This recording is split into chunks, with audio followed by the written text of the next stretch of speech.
then he went alone to pray.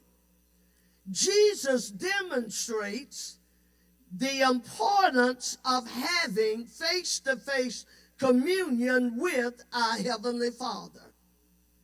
See, when distractions threaten to pull us away, prayer becomes our refuge, filling us with hope and dependence on God's strength.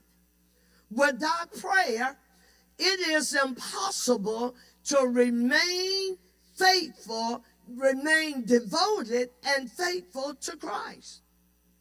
The good news in this text is that Jesus does not abandon his people in the middle of a storm. And someone said that you are either in a storm, coming out of a storm, or going through a storm. But rest assured, Jesus will not abandon you. The disciples were fishermen by trade. The storm arose while they were working. But they were in a storm battling heavy waves. How true of life. Storms come upon the just and the unjust. In Matthew 5:45, Jesus doesn't abandon. I have to say that again. You have to remember, he does not abandon his people in the middle of a storm. In verses 25 and 26, if you follow the text, during the fourth watch of the night, about 3 a.m. in the morning, they saw Jesus walking on water. They were terrified, thinking it was a ghost. He comes walking on water. And so he comes walking on what frightens us and showing his unwavering presence. And so while the disciples were fearful of what was going on and the fighting against the waves, here comes Jesus on what frightens us with and showing unwavering presence. The very thing that threatens to overwhelm us is already under his feet. And we can bring what we have to Jesus, trusting that he is with us and in control. Why? Jesus' presence conquers fear, offering reassurance in our darkest moment. In verse 27 of the text, and while the disciples are fearful and thinking that they are seeing a ghost, Jesus immediately says to them, "Take courage. It is I.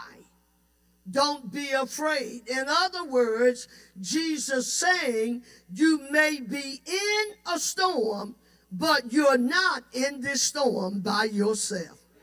And brothers and sisters, can I tell you that if you are in a storm right now, if you are battling in areas of your life right now, rest assured, take courage that you are not alone.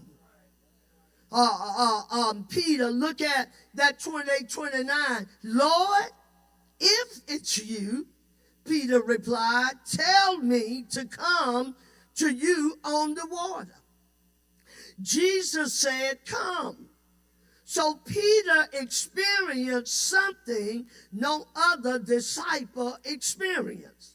He stepped out of the boat and walked on water.